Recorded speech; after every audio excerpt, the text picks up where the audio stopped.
Medicover cancer institute వారిచే ఈ నెల 22వ తారీఖు ఆదివారం ఉచిత ఓవేరియన్ క్యాన్సర్ వైద్య శిబిరం. Medicover cancer institute, Hitech City, Hyderabad. దేవరకి సంబంధించి మీరు చూసారా ట్రైలర్ కానీ ఏమైనా? అది సక్సెస్ అవ్వచ్చు, ఫెయిల్ అవ్వచ్చు, అది వేరే విషయం అండి. అంటే ఇప్పుడు ఆచార్య అప్పుడు ట్రోల్ చేశారు, అది సినిమా డిజాస్టర్ అయిందని. ఇప్పుడు దేవరకి సంబంధించి కూడా ఆచార్యతో కంపేర్ చేసి ట్రోలింగ్ చేస్తున్నారు మూవీని. కొంచెం నెగిటివ్ ట్రోలింగ్ ఎక్కువైంది. ఒక నిమిషం. ఇప్పుడు కూడా ఈ మూవీకి సంబంధించి కూడా రిజల్ట్ ఏమైనా అటు ఇటుగా ఉంటే కొరటాల శివ నెక్స్ట్ ఇంకా ఆఫర్స్ ఉండవు, కొరటాల శివ డైరెక్షన్స్కి సంబంధించి ఛాన్సెస్ కానీ ఏమి ఉండదేమో, లైఫ్ కెరీర్ ఉండదేమో అని కొంతమంది అభిప్రాయాలు వ్యక్తం చేస్తున్న సిచ్యువేషన్ ఉంది ఇప్పుడు. నేనేమన్నానంటే, ఒక సినిమా సక్సెస్ కావాలని కోరుకుంటానండి నేను. ఎందుకంటే ఒక సినిమా సక్సెస్ అయితే కెమెరామ్యాన్ దగ్గర నుంచి, ప్రొడక్షన్ బాయ్స్ దగ్గర నుంచి, ఆర్టిస్టులు అందరూ సేఫ్ అవుతారు. చిన్న చిన్న ఆర్టిస్టులు కూడా బతుకుతారు, అందులో ఏం సందేహం లేదు. కొరటాల శివ గారు వ్యక్తిగతంగా నేను ఆయన ఫెయిల్ కావాలని కోరుకోవడం. సక్సెస్ఫుల్ సినిమా తీసుకోండి, హ్యాపీ. కానీ మీరు ఏదైతే కమ్యూనిస్ట్ కొరటాల ఆయన అసలు నేను మాట్లాడడానికి కారణం ఏంటంటే, ఆయన అమెరికా పోయినాడు అప్పట్లో. నేను కాల్ చేస్తే వాళ్ళ బంధువు బాబీనో బాబా ఒక అతను పోతాడు. అతను వచ్చిన తర్వాత మాట్లాడాను. ఫారిన్ వచ్చిన తర్వాత స్క్రిప్ట్ పంపించాను, బుక్స్ కూడా పంపించాను. కొరటాల సత్యనారాయణ ఆయన కమ్యూనిస్టు. ఒక కమ్యూనిస్టు పార్టీకి ఒక సిద్ధాంతం ఉంటుంది, నిజం మాట్లాడే సత్తా ఉంటుంది. అందుకని పంపించాను, రెస్పెక్ట్ ఇచ్చాను. తర్వాత సినిమా పెద్దలు పరచూరు గోపాలకృష్ణ రైటర్స్ పెట్టారు, నాదని డిసైడ్ అయిన తర్వాత నాది బేరం. డబ్బులు ఎందుకు ఇస్తారండి? లేకపోతే నన్ను పిలిచి ఎందుకు బేరం ఆడతారు? నన్ను పిలిచి ఎందుకు భారద్వాజ గారు మీకు ఇన్ని కోట్లు, ఇన్ని లక్షలు ఇస్తే సెటిల్ అవుతే మీరు సంబంధం లేదని మీరు కామన్గా మీరు స్టేట్మెంట్ ఇస్తారా అని అడిగాడు. ఇవన్నీ ఎందుకు జరిగాయి అంటారు? ఉత్తపడానికి ఇచ్చేస్తాడు ఏంది 10 లక్షలు 5 లక్షలు అయినా.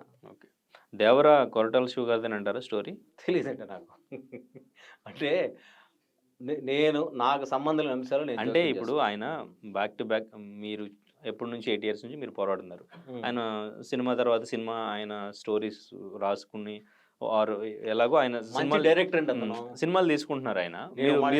మీరు కూడా ఇప్పుడు శ్రీమంతుడు లాంటి ఒక మంచి స్టోరీ నాది అంటున్నారంటే మీరు కూడా ఒక మంచి రైటర్ కదా. మీరు ఎందుకు తర్వాత నేను మంచి రైటర్ని, మరి ఎందుకు మంచి డైరెక్టర్, మీరు ఎందుకు మూవీ చేయలేదు? నేను ఈరోజు మూవీ చేయడం కాదు, నేను సాహిత్యంలో పెద్ద ఎత్తున నేను ప్రయోగాలు చేస్తున్నాను. ఒక మ్యాగజైన్ కూడా నడుపుతున్నాము. అంటే సినిమా స్టోరీ ఎందుకు? ఇప్పుడు ఆ స్టోరీ మీదే అన్నారు. అటువంటి ఒక మంచి స్టోరీ కోసం రాయడం లేదండి కథలో. మేము సొసైటీ కోసం కథలు రాస్తే ఆ కథలు సినిమాలుగా వాళ్ళు తీసుకుంటున్నారు. అది తప్పని అంటున్నా. నేనే కదా రేపొద్దున ఏ రైటర్ అయినా సరే వాడు కథ రాసుకుంటే వాడి కథ అంటే చౌర్యం కాకూడదు అనేది నా ఫైట్. ఓకే. సినిమాలు ఇప్పుడు నా దగ్గర డబ్బులు ఉన్నప్పుడు నేను తీసుకుంటా. నేను రాసిన సినిమాల కోసం రాయరు. నేను రాసింది నా నవల్స్ అని సినిమాల కోసం రాసా. కానీ అది మంచి డైరెక్టర్ వస్తేనో మంచి ప్రొడ్యూసర్ వస్తే ఇస్తా, లేకపోతే ఇవ్వాల్సిన అవసరం ఏంటి? నవల్గా ఉంటాయి. శ్రీమంతుడి తర్వాత మీరు మళ్ళీ ఏ స్టోరీ ఇవ్వలేదు ఎవరికి? నేను అసలు ఎవరి దగ్గర అప్రోచ్ అవ్వాల్సిన అవసరం నాకు లేదు కదా. వాళ్ళు ఎవరిని అడిగితే మధ్య మల్లెమాల వాళ్ళు ఒక స్క్రీన్ ప్లే కోసం అడిగారు. నాకు టైం ఉంటే నేను చేస్తాను, టైం లేకపోతే నా పని. నేను మ్యాగజైన్ అడుగుతున్నప్పుడు నేను రౌండ్ క్లాక్ వర్క్ చేస్తుంటాను కదా. నేను 100 మంది రైటర్లను తయారు చేసే కార్ఖానాకి అధిపతిగా పనిచేస్తున్నాం. రాబోయే రోజుల్లో కూడా మంచి రైటర్లని నేను వాళ్ళకి కూడా చెప్పా, ఏ పోటీ పెట్టినా సినిమాకు ఉపయోగపడేటట్టుగా రాయండి కొన్ని కంటెంట్, దాని సినాప్సిస్ రాయండి కూడా చెప్పా. బట్ అన్నింటినీ నేను ప్రయోగిస్తా. త్వరలో కాటగడ ప్రసాద్ చలనచిత్ర మండలి సౌత్ ఇండియా ప్రెసిడెంట్ ఉన్నాడు కదా, అప్పుడు ఆయనే దాసరి గారి దగ్గర మాట్లాడింది. ఆయన నేతృత్వంలో ఒక వర్క్షాప్ పెడతాను, రైటర్లకి, డైరెక్టర్లకి, ప్రొడ్యూసర్స్ని కూర్చోబెడతాను. ఆ పిలిచే దగ్గర డైరెక్టర్గా శివ గారిని పిలవను, మిగతా వాళ్ళని పిలిచి రమ్మంటాను. మీకు వాళ్ళు కొన్ని కథలు ఉన్నాయి వాళ్ళ దగ్గర వినమంటాను. ఎవరికి వాళ్ళు ఆ సినాప్సిస్, ఇప్పుడు ఆ డ్యాన్స్ ప్రోగ్రామ్స్ నడుస్తున్నాయి కదా, బాగా డ్యాన్స్ చేసిన వాళ్ళు తీసుకుపోతారు కదా, అట్లాగే కంటెంట్ నచ్చితే ఆ కంటెంట్ని మీరు కొనుగోలు చేసుకోమని చెప్తారు. అట్లా ఒక వారధలాగా ఉపయోగపడతారు. రైట్. సో ఫైనల్గా మీరు ఇట్లా లీగల్గానే ప్రొసీడ్ అవుతూ ఉంటారు. లీగల్గా సినిమా పెద్దలతో మళ్ళీ సినిమా పెద్దల్ని ప్రశ్నిస్తున్నాం మీ ద్వారా, ఆర్టీవీ ద్వారా. Okay, right. వాళ్ళ దగ్గరికి వెళ్ళి మీరు చెప్పాలనుకోవట్లేదు? చెప్పేది మీడియా ద్వారా. మీడియా ద్వారానే, పర్సనల్గా ఏం చెప్పాలనుకోవట్లేదు. పర్సనల్ ఇదే కదా, నేను మీడియా ద్వారా అభ్యర్థిస్తున్నానంటే అర్థం ఇప్పుడు మీరు చేస్తున్న ఆర్టీవీ అంటే పెద్ద ఛానల్ కదా, ఇప్పుడు మీ ఛానల్ ద్వారా చేస్తున్నారు. బిఫోర్ కూడా మీరు చెప్పారు, ఎవరు రియాక్ట్ అవ్వలేదు. అంటే కోర్టులో ఉంది కదని ఎవరు రియాక్ట్ అయ్యారు. ఇప్పుడు ఫైనల్ షేప్కి వచ్చింది కదా, సుప్రీంకోర్టు కూడా నాకు అనుకూలంగా ఇచ్చిన తర్వాత ఇప్పుడు వాళ్ళ దగ్గర నుంచి స్పందన వస్తుంది. ఓకే, చాలా మంది ఎక్స్పెక్ట్ చేస్తున్నారు మీరు. ఇప్పుడు పాపం చాలా మంది నాతో మాడుతుంటారు. కొద్దిమంది నాకు అన్యాయం జరిగిందనే విషయంలో వాళ్ళందరికీ ఏకాభిప్రాయం ఉంది. ఓకే, అంటే వాళ్ళు ఏంటంటే ఇప్పుడు మన వ్యవస్థ ఎలా ఉంటుందంటే కోర్టు ముందుంటే మాట్లాడరు, అలా ఉంటుంది. నేను రైటర్ల పక్షాన ఫైట్ చేస్తున్నాను కాబట్టి వాళ్ళ దృష్టిలో కూడా ఇది తీసుకెళ్తా ఉన్నా. అవుట్ ఆఫ్ కోర్టు కూడా మీరు చూడండి, సెటిల్ చేయండి ఇట్లాంటి ఇష్యూస్. అంటే నేను ఏం కోరుతున్నాను, అతను బహిష్కరించమంటున్నా నాదని ప్రూవ్ అయితే.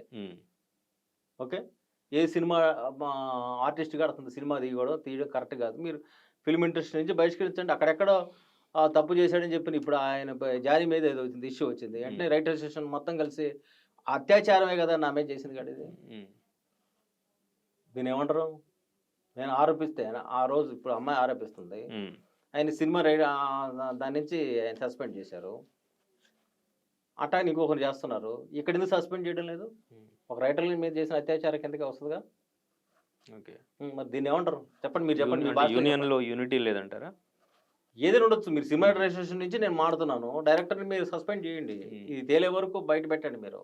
ఓకే, ఇది తేలి కోర్టు నుంచి ఒక డెసిషన్ వచ్చే వరకు.